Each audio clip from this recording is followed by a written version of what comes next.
एक शादीशुदा महिला अपने प्रेमी को तमंचा ला करके देती है और कहती है कि मेरे पति को इतनी गोली मारो कि उसकी मौत हो जाए। प्रेमी चौंक पड़ता है।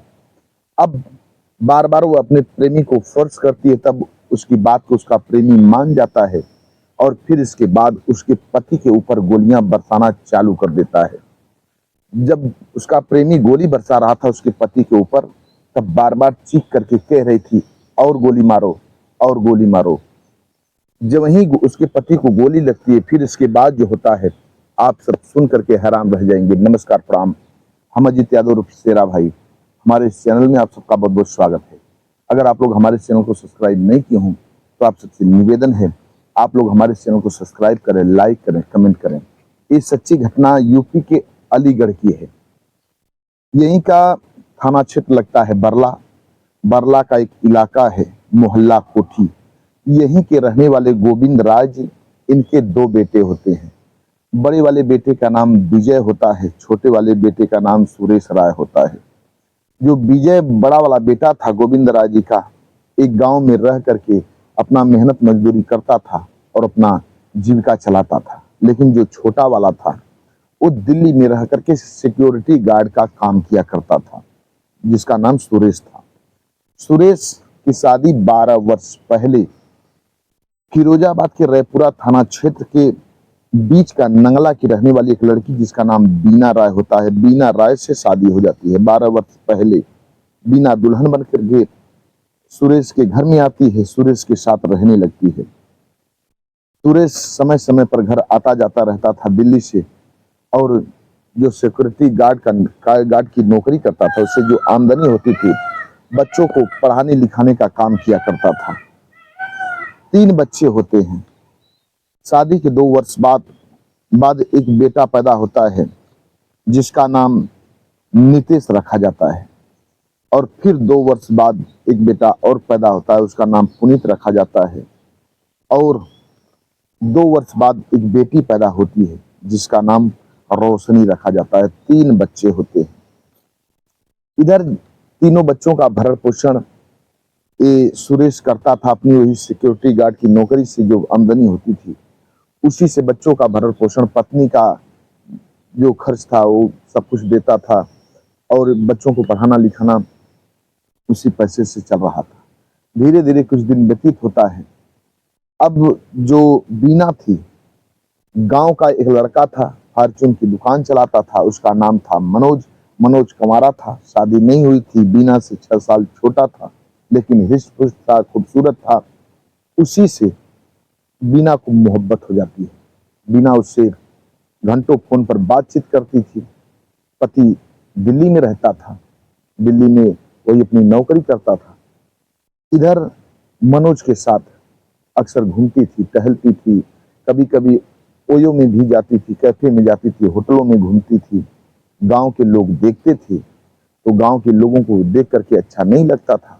कभी कभी लोग सुरेश से शिकायत भी करते थे कि तुम नहीं रहते हो तो तुम्हारी पत्नी मनोज के साथ घूमती है, टहलती है, मनोज उसको पैसा भी देता है, घुमाता है, टहलाता है, और उसके साथ अयाशियां भी करता है। सुरेश जब इतनी बात सुनता है, पत्नी को काफी समझाने की कोशिश करता है, पत्नी को भला बुरा भी कहता है, पत्नी नहीं मानती है। फिर इसके बाद गांव में पंचायत बैठा देता है कि किसी तरह से मनोज मान जाए, उसकी पत्नी मान जाए। एक बार पंचायत बैठती है, फिर किसी तरह से लोग थोड़ा मान जाते हैं, फिर इसके बाद कुछ ही दिन बाद फिर वही मिलना जुलना चालू हो जाता है। दोबारा पंचायत बैठाता है सुरेश, फिर कुछ दिन तक मानते हैं, दोबारा पंचायत बैठती है, फिर मानते हैं। लेकिन धीरे धीरे ये जो सुरेश की पत्नी थी बीना, अब इसको पति की बात खटकती थी, उसको बेइज्जती महसूस होने लगी कि बार बार गांव में पंचायत बैठाता है और मेरी बदनामी भी होती है, और अपने कुकृत्यों को कुछ नहीं देखती कि मैं क्या कर रही हूँ, और इससे मेरी कितनी बदनामी, मेरे पति की बदनामी हो रही। अब उसको केवल यही बात का बुरा लगता था कि मेरा पति बार बार पंचायत बैठाता है और उसमें मुझे लज्जित करता है। अब धीरे धीरे समय बीत रहा था। अब 10 जुलाई 2025 का दिन आ जाता है। 3 दिन पहले जो सुरेश था दिल्ली से घर आया हुआ था, घर घूमने के लिए। इसी बीच उसकी पत्नी बीना एक तमंचा प्रोवाइड करती है। तमंचा प्रोवाइड करके अपने प्रेमी मनोज से बात करती है। तमंचा उसके हाथ में रख देती है। हाथ में रखने के बाद कहती है कि ये तमंचा लो और मेरे पति को इतनी गोली मारो जब तक उसकी मौत न हो जाए, तब तक गोलियां बरसाते रहना। जब इतनी बात सुनता है मनोज तो थोड़ा सहम जाता है, सिहर जाता है कि मुझसे क्या करवाना चाहती हो। वो कहती है कि हाँ, तुम्हें ये काम करना ही होगा, नहीं तो हम लोग नहीं मिल पाएंगे। हमारा पति हमारे रास्ते का बाधक बन चुका है, बार बार मुझे जलील करता है, तो उसको खत्म कर देना ही अच्छा है। मनोज उसकी बातों में आ जाता है। अब मनोज से कहती कि अगर तुम मेरे पति की हत्या नहीं करोगे तो मुझे अपना चेहरा मत दिखाना। मनोज विवश हो जाता है, कहता है ठीक है, किस तारीख को तुम्हारा पति दिल्ली जाएगा? बीना कहती कि 10 तारीख को दोपहर को चला जाएगा। मनोज कहता है ठीक है, 10 तारीख को सुबह मैं उसकी हत्या कर दूंगा। अब बीना से फोन से बात करता है। फिर इसके बाद बीना अपने पति को, सुरेश को, सुबह सुबह पहले तो बच्चों को खिला पिला करके स्कूल भेजने का काम करती है। बच्चे नहीं जा रहे थे, बच्चे कह रहे थे कि पिताजी दोपहर को दिल्ली चले जाएंगे, जब तक घर पर रहेंगे तब तक उनके साथ हम लोगों को रहना है, हम लोग स्कूल नहीं जाएंगे। बच्चे काफी जिद कर रहे थे, रो रहे थे, लेकिन बीना बच्चों को डांट फटकार करके किसी तरह से स्कूल भेज देती है। फिर इसके बाद करीब करीब 9 बजे के करीब अपने पति से कहती है कि जाओ आप बाहर बैठो, घर के अंदर क्यों पड़े हो। पति को काफी बड़ा बुरा बकती है। पति झल्ला करके घर से बाहर आ जाता है। एक चबूतरा है, चबूतरे पर बैठ जाता है, फिर अपने मोबाइल को चलाने लगता है। इसी बीच अपने प्रेमी मनोज को फोन लगा देती है। मनोज तुरंत आ जाता है। आने के बाद उसका पति बाहर बैठा हुआ था, बीना का, उसके ऊपर ताबड़तोड़ मनोज गोली बरसाना चालू करता है और बीना घर से बाहर आ जाती है और उसको बार बार प्रोत्साहित कर रही थी, और गोली मारो और गोली मारो। इतने में जो सुरेश का बड़ा भाई था विजय घर से बाहर भागते हुए आता है और लोहे का जो बाट होता है, बटखरा जिसको बोलते हैं, वही उठा करके इस मनोज के ऊपर प्रहार करता है। लेकिन मनोज विजय पर भी गोली चला देता है। एक छर्रा कनपटी तक उसको लगती है और कनपटी छू करके निकल जाती है। चोट तो आती है लेकिन बाल बाल विजय बच जाता है, लेकिन सुरेश की मौके पर मौत हो जाती है। वहां से मनोज तुरंत तो भाग जाता है गोली मार करके, लेकिन विजय तुरंत अपने भाई को उठाता है, नजदीकी हॉस्पिटल लेकर के जाता है। वहां डॉक्टर उसको मृत घोषित कर देते हैं। सूचना थाने में दे दी जाती है, बरला थाना क्षेत्र में, बरला थाने में।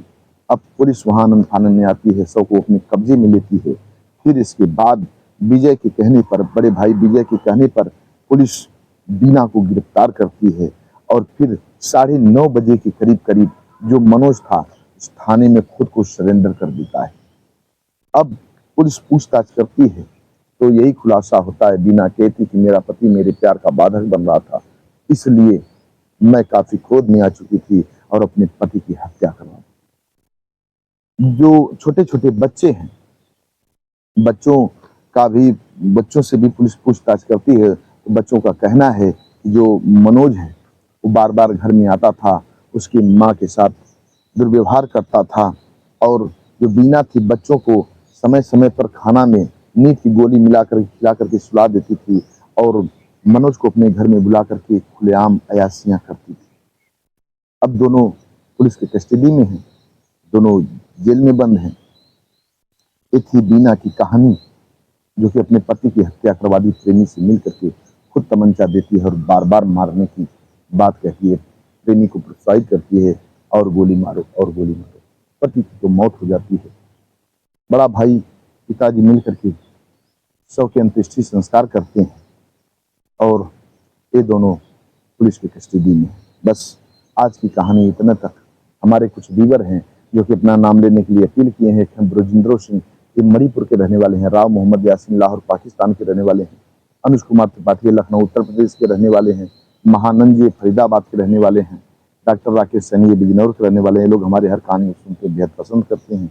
लोग वीडियो में नाम लेने के लिए अपील किए थे। हमने बारी बारी से उन लोगों का नाम लिया। आप भी अपना नाम बुलवाना चाहते हैं तो कमेंट बॉक्स में अपना नाम दीजिए, एड्रेस बता दीजिए, आप सबका भी बारी बारी से नाम लिया जाएगा। चैनल को लाइक सब्सक्राइब करना मत भूलिएगा। मिलते हैं अगले एपिसोड में किसी एक सच्ची घटना के साथ, नई कहानी के साथ। तब तक के लिए नमस्कार।